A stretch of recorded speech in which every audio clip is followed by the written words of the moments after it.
Fala galera, seja bem-vindo a mais uma aula aqui no Fisiomeds. Hoje a gente vai começar o nosso módulo 4, tá? Nosso módulo 4 vai falar sobre sistema circulatório, tudo sobre a circulação, os princípios, os conceitos da física, da biofísica, né? Os vasos sanguíneos, tudo isso aí a gente vai ver. E essa primeira aula é uma aula mais curta, só para a gente ter uma noção, né? Como que vai ser uns conceitos. Vai ter um pouco mais técnica, vai ter alguns conceitos aqui também de biofísica que a gente precisa saber, mas é super tranquilo e vamos lá. Sistema circulatório, então. Primeiramente, só para a gente recordar, né, a gente vai ter então nosso sistema circulatório aqui, composto por uma circulação grande e uma circulação pequena, ou também chamada de circulação sistêmica, e a circulação pulmonar, tá? Então a gente vai ter aqui a grande circulação, ou também chamada de sistêmica.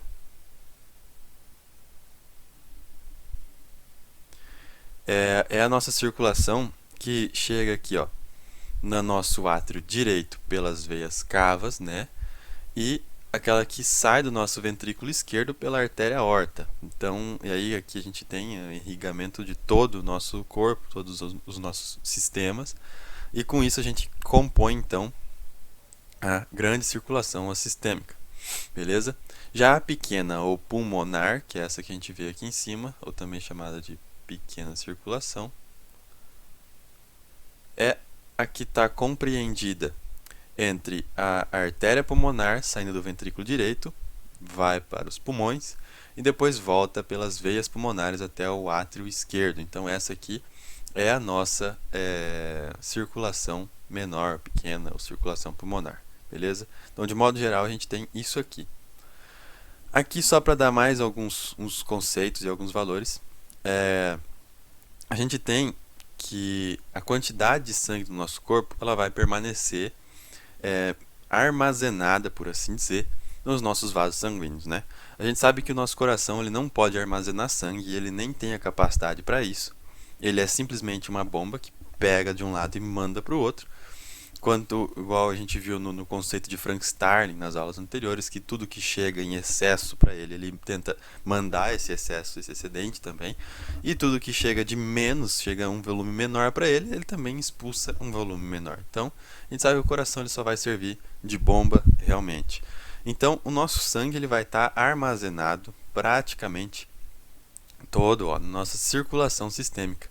E dessa circulação sistêmica, a gente tem que 64% dele vai estar armazenado em veias, vênulas e seios venosos. Então, tudo que for veia, vênula e os seios venosos que a gente tem no corpo vai ser o local de maior armazenamento do nosso sangue no corpo.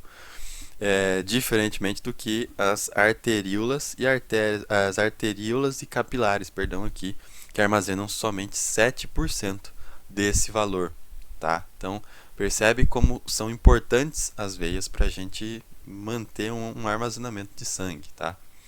Então, aqui a gente tem esse esqueminha, o mesmo esqueminha do slide anterior, circulação pulmonar e circulação sistêmica, mas para exemplificar as quantidades, beleza? E isso tem a sua propriedade, tem o porquê disso aqui, as veias são mais complacentes, e isso a gente vai ver na próxima aula, beleza? Então, primeiro, a gente precisa saber ter claro na nossa cabeça alguns princípios básicos para a gente começar a entender. Então, primeiro deles, vamos lá. A intensidade, né, ou a velocidade de um fluxo sanguíneo para cada tecido corporal é quase sempre controlada precisamente em relação às necessidades corporais. Então, o que ele quis dizer aqui? É que cada tecido do corpo ele vai controlar a quantidade, o fluxo, aliás, aqui, de sangue que vai para ele, entendeu? E então ele vai ter essa autonomia de conseguir regular o que ele precisa e o que ele não precisa, tá? O débito cardíaco, aqui no segundo princípio, é controlado principalmente pela soma de todos os fluxos teciduais. Ou seja, quando você tem todo o sangue dos tecidos que retornam para as veias e isso cai no coração, você vai ter então essa soma. E isso é a definição aqui que a gente tem de débito cardíaco, beleza? Então todo o volume que chega no coração por minuto ali, por uma unidade de tempo que a gente tem dos tecidos, é o débito cardíaco, tá? Terceiro ponto, a regulação da pressão arterial é geralmente independente do fluxo sanguíneo local ou do débito cardíaco. Então, quer dizer que a regulação da pressão arterial ela vai funcionar meio que da mesma forma que a gente viu aqui no nosso primeiro princípio. Então, que cada local vai ter a sua regulação de pressão arterial de modo independente, autônomo, tá? Para regular o tanto que ela quer de fluxo sanguíneo, independente do fluxo sanguíneo local ou não. Então, se o fluxo estiver alto, permanecer alto, ela vai regular para modificar aquilo do jeito que aquele tecido precisa. Tá? Isso é importante porque a gente não consegue, vamos supor assim, ter toda a necessidade de sangue para todos os órgãos em todos os momentos possíveis. Seria muito sangue. Então, a gente redireciona esse aporte. Então, por exemplo, não sei se vocês já notaram, às vezes quando você pratica algum exercício, alguma coisa, aquela porção, aquele músculo que você trabalhou, ele fica mais inchado justamente pelo fluxo sanguíneo. Você tem um aumento de fluxo sanguíneo naquela região, enquanto que você não tem esse mesmo aumento de fluxo sanguíneo em outras do corpo, entendeu? Então, o nosso sistema ele vai ser direcional. O nosso coração ele não consegue mirar aonde ele quer que vá o sangue. Ele não consegue olhar numa artéria e ejetar só lá. Não, ele manda o sangue. Agora, cada porção do teu corpo, cada órgão, cada tecido, ele vai controlar por si próprio, ele vai ver as necessidades e aí ele controla, beleza? Um outro conceito aqui, então, é diferença de pressão.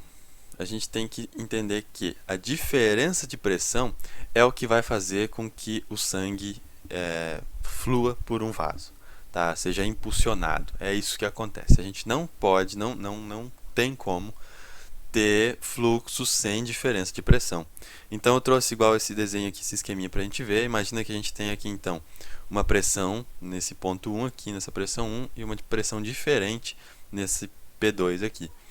A pressão, para seguir nesse fluxo que a gente está vendo aqui, ela tem que ser maior desse lado aqui, vamos pôr aqui um valor de 100, e tem que ser menor do que 100 aqui nesse lado de cá, entendeu? Porque a pressão ela vai ter que vir aqui. Se você tivesse a pressão igual dos dois lados, não haveria fluxo, beleza? É a mesma ideia de você, da física lá, quando a gente aplica a força em um objeto. Se você aplica a mesma força dos dois lados, o objeto não se mexe, não se move.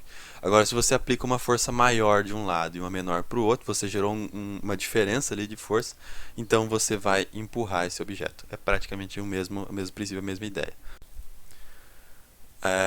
Então, beleza, vamos para esse outro conceito aqui.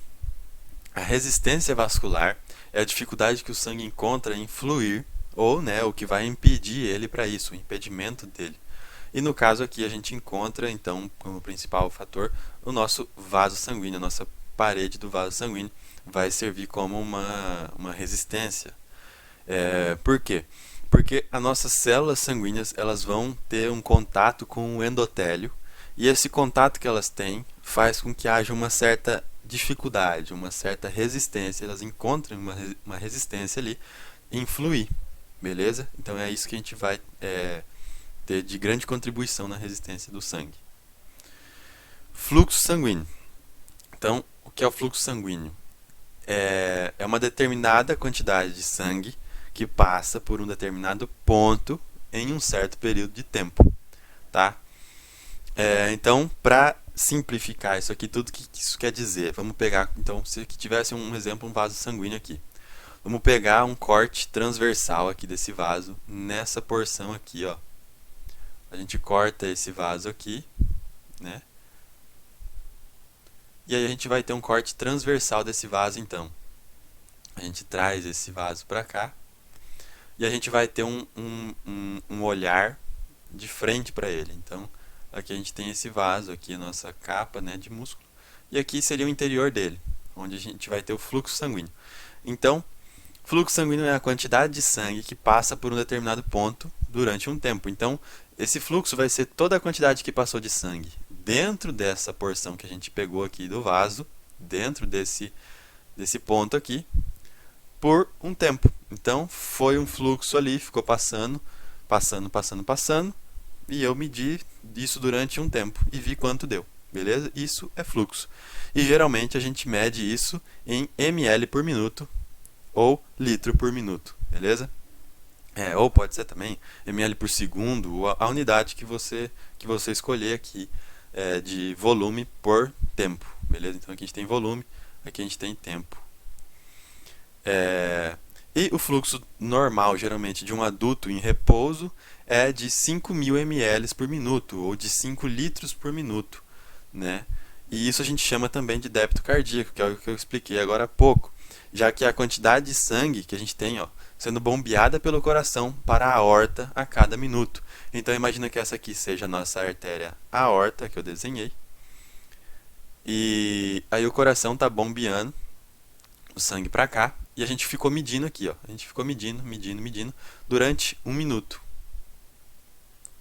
E durante esse 1 minuto a gente viu que passou nessa seção aqui que a gente cortou, nessa seção transversal, a gente viu que passou 5.000 ml de sangue. Então a gente tem esse valor aí, 5 litros por minuto, ou 5.000 ml por minuto, que é também o nosso débito cardíaco.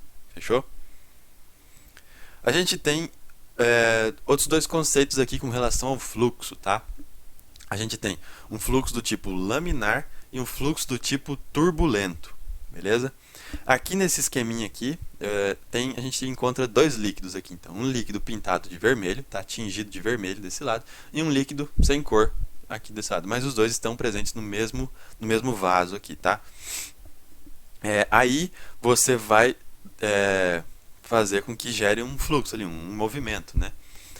Esse primeiro movimento que a gente vê aqui na figura B, que é organizadinho aqui, e percebe que o centro dele vai na frente do que as laterais, é o que a gente tem de fluxo laminar, tá? Lembra disso, que ele parece que forma lâminas, aqui, lâminas concêntricas aqui no interior do vaso.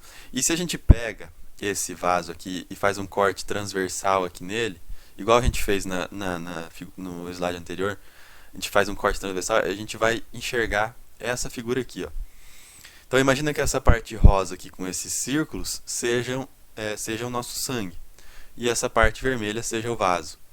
Quando a gente tem esse fluxo laminar aqui, a gente tem essa parte de dentro, o interior, as lâminas interiores, elas fluem com mais rapidez, tá? Porque isso justamente tem a ver com aquela resistência ao endotélio que eu expliquei agora há pouco.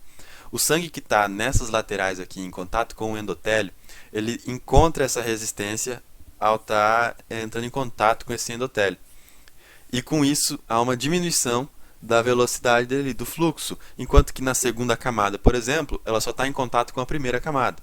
E a terceira só está em contato com a segunda. Então essa velocidade começa a aumentar conforme as camadas vão indo em direção ao centro. E é o que a gente vê aqui nesse esquema. Então essa camada aqui seria mais lenta. Essa já não seria tão lenta. E essa nem tão lenta. Essa já mais rápida, essa mais rápida. E assim sucessivamente até que a camada do meio é a que possui maior velocidade aqui nesse fluxo. E ele é um fluxo, pode ver, harmonioso, ele percorre sem maiores problemas aqui, e é o fluxo que a gente espera ter também no nosso sistema de maneira saudável, beleza? Enquanto que esse aqui na figura C, a gente pode ver que é um fluxo desordenado, é um fluxo turbulento, beleza? Esse fluxo turbulento aqui, ele ocorre quando a gente encontra alguns obstáculos, quando a gente encontra imperfeições ou coisas do tipo que provoquem esse fluxo todo desordenado, e isso não é legal. Isso pode provocar até algumas patologias, tá? Futuramente, a longo prazo, aí, um fluxo desse, por exemplo, com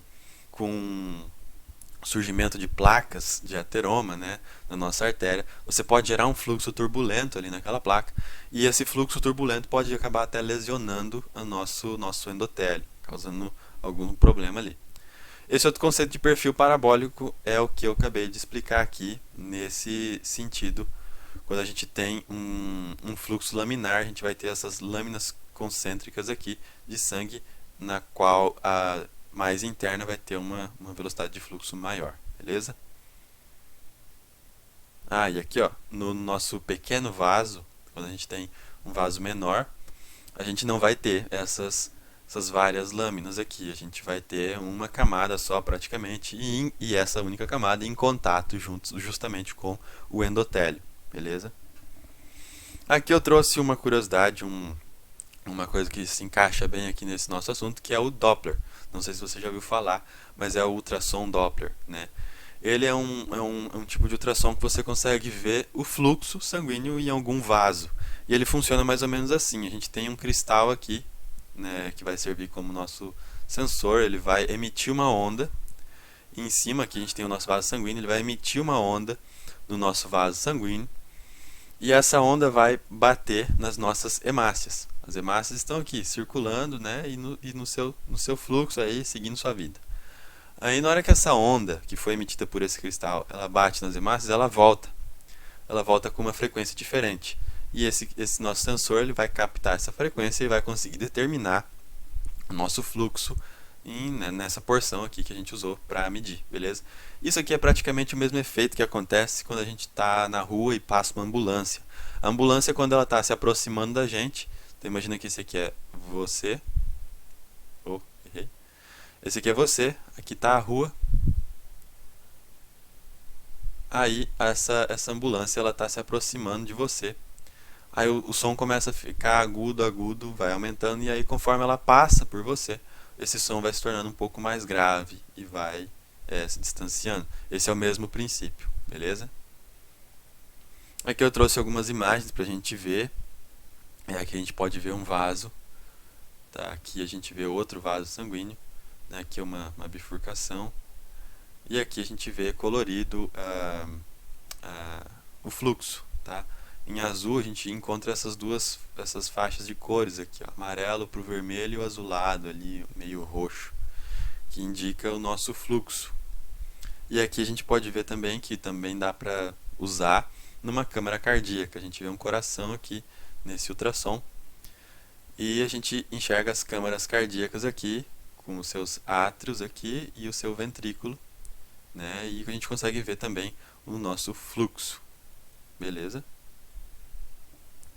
Tá, pressão sanguínea então, vamos lá. O padrão que a gente tem para medir a pressão sanguínea é 1 milímetro de mercúrio. Isso aqui foi inventado já há muito tempo e é a unidade que a gente se usa de modo padrão. E ela significa o quê? Que é a quantidade de força necessária para erguer contra a gravidade uma coluna de mercúrio em alguns milímetros. Entendeu? Então, desmembrando essa unidade aqui que a gente vai ter aqui, é justamente isso. Então imagina que você tem aqui ó, uma coluna, né? Vamos supor que tenha um vidrinho aqui, e aqui dentro ele esteja preenchido com mercúrio. E aqui a gente tem o valor zero de referência aqui, e aqui as suas milimetragens. Vamos supor que seja milímetros, 1 milímetro, 2, 3, 4 e assim sucessivamente. Você vai exercer uma força aqui, de tal modo que você consiga subir essa coluna de mercúrio aqui 1 milímetro. Então você gerou uma pressão de 1 milímetro de mercúrio. Beleza? Essa aqui é a unidade que a gente usa geralmente para medir já mais padronizada de pressão. Também existe a unidade de centímetro de água, né? Que já é um pouco diferente. A água ela é mais leve, ela tem uma densidade menor do que o mercúrio. E para você precisa exercer uma força um pouco menor para levantar a mesma equivalência, né? Então, a pressão no nosso vaso, quando a gente fala de pressão sanguínea, é essa definição que a gente quer aqui. É a força exercida pelo sangue em qualquer unidade de área da parede vascular. Então, para a gente exemplificar e ficar mais fácil de entender, imagina que esse aqui é um vaso, né? E o sangue está passando por aqui. Esse sangue vai exercer uma força tal, vamos pegar essa porção aqui do vaso, por exemplo, vai exercer uma força nessas paredes aqui. E é essa força que a gente vai taxar aqui como sendo a nossa pressão sanguínea, beleza? A força exercida pelo sangue aqui nessas paredes aqui do nosso vaso sanguíneo, nenhuma unidade de área de parede vascular, beleza? Aqui eu trouxe um esqueminha que mostra as pressões, aliás, né, das diferentes partes e vasos do nosso corpo. Então, começando pelo nosso ventrículo, a gente tem aqui então que nosso ventrículo vai ser um grande gerador de pressão. Nosso átrio aqui ele não gera tanta pressão assim, porque como a gente já tinha visto em cardio, nossos átrios eles servem como uma bomba de auxílio, né? Aliás, o sangue praticamente flui sozinho para o ventrículo e para terminar de completar o ventrículo, então o nosso átrio contrai. Então a gente vê uma pequena contração aqui. Já em contrapartida, nosso ventrículo esquerdo, que é o que manda sangue para o nosso corpo inteiro, ele tem uma força gigantesca, né? Ele vai ter que exercer uma pressão muito grande. Então percebe que a pressão chega a 120 milímetros de mercúrio e volta aqui para o valor próximo do zero. E repete isso aqui cada batimento. Já na aorta a gente também tem aqui o que a gente já chama da nossa pressão, aquela que a gente mede, né? Aquela que a gente vai aferir no nosso dia a dia aí, que é a nossa pressão diastólica e a sistólica. Sistólica como sendo 120 milímetros de mercúrio e a diastólica aqui próximo de 80 milímetros de mercúrio, beleza? E aqui você tem então que essa pressão continua pelas grandes artérias, elas começam a diminuir de tamanho, você começa a diminuir a variação e a intensidade dessa pressão e assim sucessivamente, ó. Em arteríolas, até que em capilares a gente tem essa pressão praticamente em zero. Vamos supor que o zero esteja aqui, tá? A gente já começa a ter uma queda bem brusca aqui de pressão. E em veias a gente tem a pressão como sendo 0 milímetros de mercúrio, beleza? No nosso átrio direito a gente tem então o sangue desaguando ali a 0 milímetros de mercúrio e também as suas pequenas contrações para o ventrículo direito, assim como a gente tinha no nosso átrio esquerdo. No ventrículo direito a gente tem também uma contração, só que bem menor do que no ventrículo esquerdo. Obviamente aqui a gente está enviando sangue para o pulmão, a gente não precisa de uma pressão tamanha como se fosse para o corpo inteiro. A artéria pulmonar ela também vai sofrer essa pressão, mas também, obviamente, não tão grande quanto a aorta. E aí, por fim, a gente chega de novo aqui nas arteríolas capilares e veias pulmonares na sua pressão de praticamente zero, beleza? Mais um conceito aqui pra gente, que é o conceito de condutância, então. Condutância é a medida do fluxo em um vaso sob dada diferença de pressão. Então, quando a gente vai ter uma diferença de pressão, a gente permite o fluxo. Lembra disso? No primeiro conceito que a gente viu. Então, a gente tem aqui um vaso e a gente tem uma diferença de pressão aqui. A gente vai ter o fluxo, tá? Então, beleza. Já temos aqui a diferença de pressão e já temos o fluxo. E a condutância vai ser a capacidade desse vaso de medir, da gente ver quanto que vai ter de fluxo aqui. É a medida desse fluxo que passa aqui dentro desse vaso. Então, quanto maior a condutância, maior a gente consegue ter um fluxo nesse vaso. Essa condutância, ó, eu coloquei aqui para a gente ver, ela é inversamente proporcional à resistência. Ou seja, quanto maior for a resistência de um vaso, menor vai ser a condutância dele, tá? Então, isso aqui a gente tem que ter em mente. Quanto maior for essa resistência, quanto mais o vaso se constringe, menor vai ser a condutância que ele vai apresentar. Um outro conceito aqui muito importante também é a lei da quarta potência. Essa é uma lei aqui que a gente tem junto à lei de Poiseuille, não sei falar esse nome, é um nome bem difícil. Mas essa lei quer dizer o que pra gente? Que quando a gente tem um vaso sanguíneo aqui, né, uma artéria, por exemplo, e a gente tem que ele vai apresentar aqui o diâmetro de número 1, né, um diâmetro de número 1. Ele vai apresentar então um fluxo de 1 ml por minuto. Beleza, sem problema. Vamos então dobrar esse valor de diâmetro. O diâmetro é essa medida aqui, né? Então vamos dobrar o valor desse diâmetro. Vamos colocar em 2. Esse fluxo ele não vai duplicar. Ele vai aumentar a quarta potência. Tá? Então a gente coloca aqui uma quarta potência que chega em 16 ml por minuto. E vamos dobrar de novo então aqui o nosso diâmetro. Vamos para o valor 4.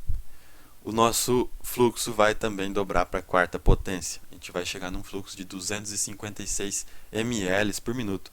Então perceba que a gente não precisa de uma variação muito grande de tamanho, de diâmetro de vaso. Uma pequena variação de apenas o dobro aqui de uma para outra, você já consegue a potência 4 de diferença entre o fluxo. Então isso é muito importante para o nosso corpo, para que ele possa regular a quantidade de sangue que venha para determinado órgão ou tecido, ou ao mesmo tempo diminuir um pouco dessa quantidade de fluxo que chega em cada tecido.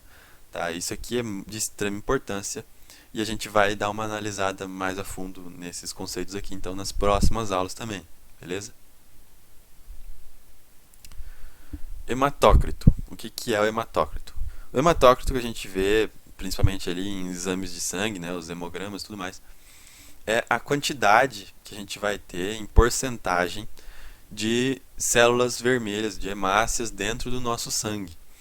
Tá? Então, como que você faz esse teste aqui? Você coloca, por exemplo, o nosso sangue aqui num tubo, né, um tubo de ensaio pronto ali, e numa centrífuga. Ele vai centrifugar e a gente vai ter essa divisão aqui em plasma e as hemácias aqui embaixo, né, as partes sólidas aqui embaixo.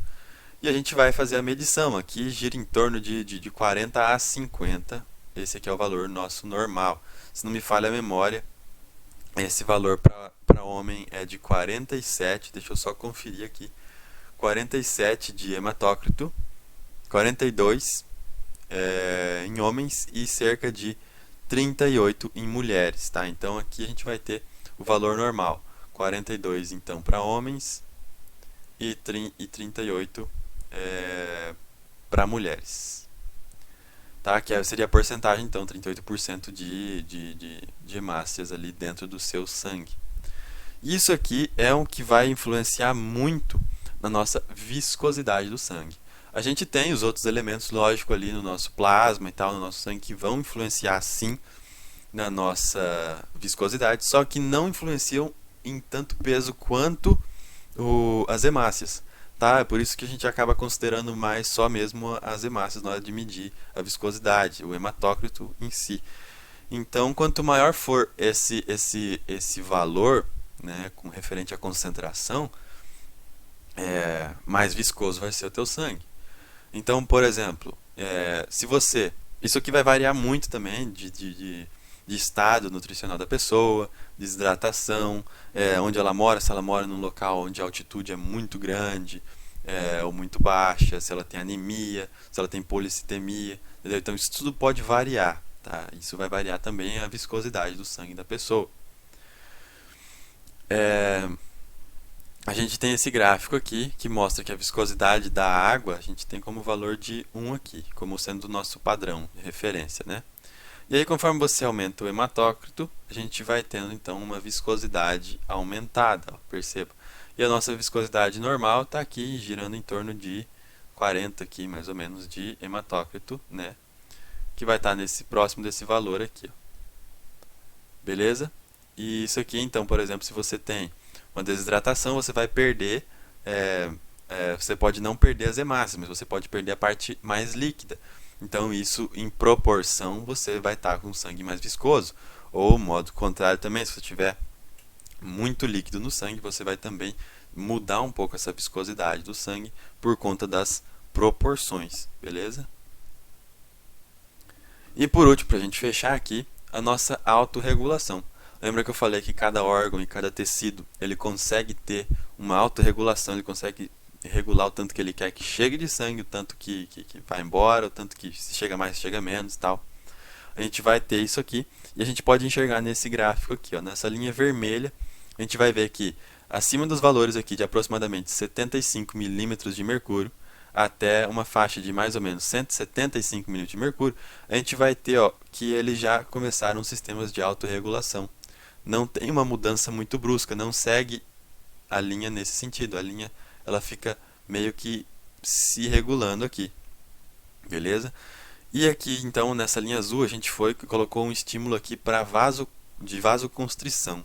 gente aplicou aqui uma epinefrina, alguma coisa assim, uma norepinefrina aqui, para provocar uma vasoconstrição, e mesmo assim os órgãos eles tiveram uma autorregulação satisfatória dentro do limite e não permaneceu por muito tempo, por mais de que horas. Isso aqui já voltou ao normal e tudo funcionou perfeitamente.